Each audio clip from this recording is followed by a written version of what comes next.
রিক্সা মুভমেন্টের coordinator, সম্মানিত সাংবাদিক বৃন্দ এবং প্রিয় নাগরিক বৃন্দ, আজ গুলশান 2-এর এই চত্বর থেকে আমরা খুব সাধারণ কিন্তু খুব গুরুত্বপূর্ণ একটি দাবি নিয়ে দাঁড়িয়েছি। আমরা আমাদের রাস্তা নিরাপদ চাই, আমরা আমাদের শহরের শৃঙ্খলা চাই এবং আমরা এমন একটা বাংলাদেশ চাই যেখানে আইন শুধু কাগজে থাকবে না, রাস্তায়ও তার প্রয়োগ হবে। এটি কোনো ব্যক্তি, কোনো শ্রেণী বা কোনো পেশার বিরুদ্ধে অবস্থান নয়, এটি অনিয়মের বিরুদ্ধে নাগরিকদের অবস্থান। গুলশান ও বনানীতে আমরা দীর্ঘদিন ধরে দেখছি অনিয়ন্ত্রিত অটোরিকশা চলাচল কিভাবে যানজট তৈরি করছে, দুর্ঘটনার ঝুঁকি বাড়াচ্ছে এবং সাধারণ মানুষের চলাচলকে অনিরাপদ করে তুলছে। যেখানে সেখানে থামা, উল্টো পথে চলা, গুরুত্বপূর্ণ মোড় ও প্রধান সড়কে অনিয়ন্ত্রিত প্রবেশ, নির্ধারিত রুট ও ট্রাফিক নিয়ম না মানা, এসব এখন আর বিচ্ছিন্ন ঘটনা নয়, এগুলো আমাদের প্রতিদিনের অভিজ্ঞতা। আমরা গুলশান ও বনানীতে এই নাগরিক অবস্থান নিয়েছি কারণ আমরা নিজেরাই এই এলাকার বাসিন্দা। প্রতিদিন আমরা এই সমস্যার মুখোমুখি হচ্ছি। আমাদের পরিবার, সন্তান ও বয়স্ক স্বজনরা এই রাস্তাগুলো ব্যবহার করেন। তাই আমাদের কাছে এটি কোনো হালকা আলোচনা নয়, এটি প্রতিদিনের নিরাপত্তা চলাচল এবং নাগরিক জীবনের প্রশ্ন। আমাদের সঙ্গে আজ আরো অনেক নাগরিক যুক্ত হয়েছে যারা দীর্ঘদিন ধরে এই সমস্যায় ভুগছেন, পরিবর্তন চান। মাননীয় প্রধানমন্ত্রী, আপনি একা নন, দেশের নাগরিকরা আপনার পাশে আছে।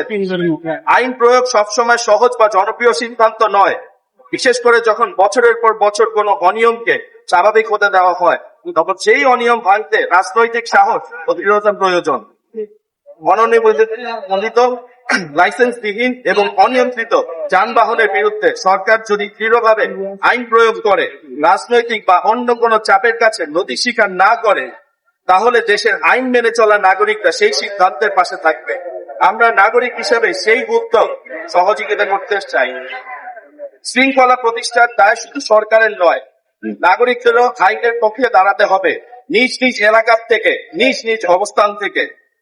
আর একটি বিষয় খুব পরিষ্কার করে বলতে চাই, এই অবস্থান কোন শ্রমজীবী মানুষের বিরুদ্ধে নয়। একজন চালকের জীবিকা, তার পরিবার এবং তার মর্যাদার প্রতি আমাদের পূর্ণ সম্মান আছে, কিন্তু মানুষের প্রতি সহানুভূতি এবং অনিয়মের প্রতি প্রশ্রয়, এই দুটি এক বিষয় নয়। একই সঙ্গে এটাও স্বীকার করতে হবে, এই পরিস্থিতি একদিনে তৈরি হয়নি। বছরের পর বছর অনিয়ম চলতে যাওয়া, নিয়ন্ত্রণের ঘাটতি এবং দুর্বল আইন প্রয়োগ আজকে সমস্যার অংশ।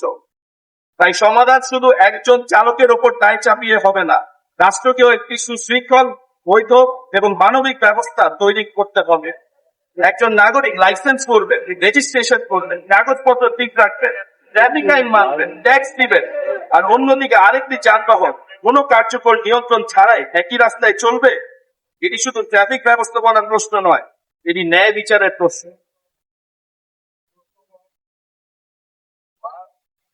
আইন মানা যদি অসুবিধার কারণ হয় আর আইন ভাঙা যদি সুবিধা পাওয়ার পথ হয়, তাহলে আমরা আমাদের সন্তানদের কি শিক্ষা দিচ্ছি? আমরা সেই সংস্কৃতি পরিবর্তন করতে চাই। আমাদের দাবি খুব স্পষ্ট। প্রথমত, গুলশান বনানীতে শুধুমাত্র বৈধ লাইসেন্স ও রেজিস্ট্রেশন থাকা অটোরিকশা চলাচল করতে পারবে। দ্বিতীয়ত, প্রধান সড়ক, গুরুত্বপূর্ণ মোড় এবং উচ্চ ঝুঁকির এলাকায় অটোরিকশা চলাচলে সুস্পষ্ট সীমাবদ্ধতা থাকতে হবে এবং নির্ধারিত রুট ও চলাচল এলাকা কার্যকর করতে হবে। তৃতীয়ত, ট্রাফিক আইন ভাঙার বিরুদ্ধে নিয়মিত ও ধারাবাহিক ব্যবস্থা নিতে হবে। চতুর্থত, নাগরিকদের জন্য নিরাপদ, নির্ভরযোগ্য ও নিয়ন্ত্রিত বিকল্প পরিবহন ব্যবস্থাপনা নিশ্চিত করতে হবে।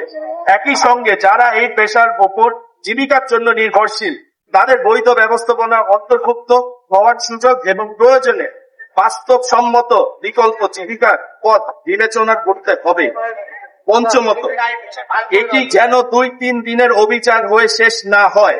নিয়মিত তদারকি, ধারাবাহিক আইন প্রয়োগ এবং জবাবদিহির ব্যবস্থা রাখতে হবে। আমরা অটোরিকশা ব্যান করার কথা কিন্তু বলছি না, আমরা বলছি যে যানবাহন রাস্তায় চলবে সেটি বৈধ হবে। যে চালক চালাবেন তিনি নিয়মের মধ্যে চালাবেন। কোথায় চলবে তার নিয়ম থাকবে এবং সেই নিয়ম সবার জন্য সমানভাবে প্রযোজ্য হবে। আজ আমাদের অবস্থান গুলশান বনানীর একটি নির্দিষ্ট সমস্যা নিয়ে, কিন্তু এর ভেতরে আরো একটি বড় প্রশ্ন আছে, আমরা কেমন বাংলাদেশ করতে চাই? আমরা এমন একটা বাংলাদেশ চাই না যেখানে নিয়ম মেনে চলা মানুষ ভাববেন আমি কেন আইন মানবো যখন অন্যরা মানে না। আইন মানায় এই দেশের দুর্বলতা হতে পারে না, আইন মানা সুবিধা পাওয়ার পথ হতে পারে না। আজ আমরা গুলশান বনানীর নাগরিক হিসেবে দাঁড়িয়েছি, কিন্তু ঢাকার অন্য কোন এলাকা বা দেশের অন্য কোন শহরের মানুষ যদি একই অনিয়মের মুখোমুখি হন, তাদের প্রতিও আমাদের আহ্বান শান্তিপূর্ণভাবে আইনসম্মতভাবে সংগঠিত হন, নিজের এলাকার নিরাপত্তা ও শৃঙ্খলার জন্য দাঁড়ান। আমাদের অবস্থান খুব সহজ, মানুষের জীবিকা রক্ষা করতে হবে কিন্তু নাগরিকের নিরাপত্তার বিনিময় নয়। সহানুভূতি থাকতে হবে কিন্তু আইনের বিনিময় নয়।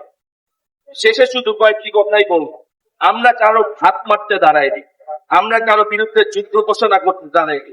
আমরা দাঁড়িয়েছি একটি নিরাপদ, সুশৃঙ্খল এবং ন্যায্য শহরের জন্য। আইন সবার জন্য সমান হোক, রাস্তা সবার জন্য নিরাপদ হোক, জীবিকা হোক সম্মানের, কিন্তু সেই জীবিকা হোক আইনের ভেতরে। ধন্যবাদ। আমি এখন একটু একটু কথা বলার শুনে নিব।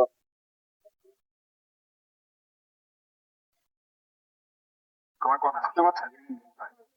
তো আপনারা শুনলেন, আমরা আসলে যে কারণে আজকে এখানে কমিট হয়েছি, এটা আসলে কোনো কারো বিরুদ্ধে বা কারো জীবিকার যে উপায় সেটা বন্ধ করার জন্য, এটা কিন্তু একেবারেই না। আমরা যেটা চাচ্ছি যে আমাদের একটা শৃঙ্খলা নিয়ে আসতে হবে।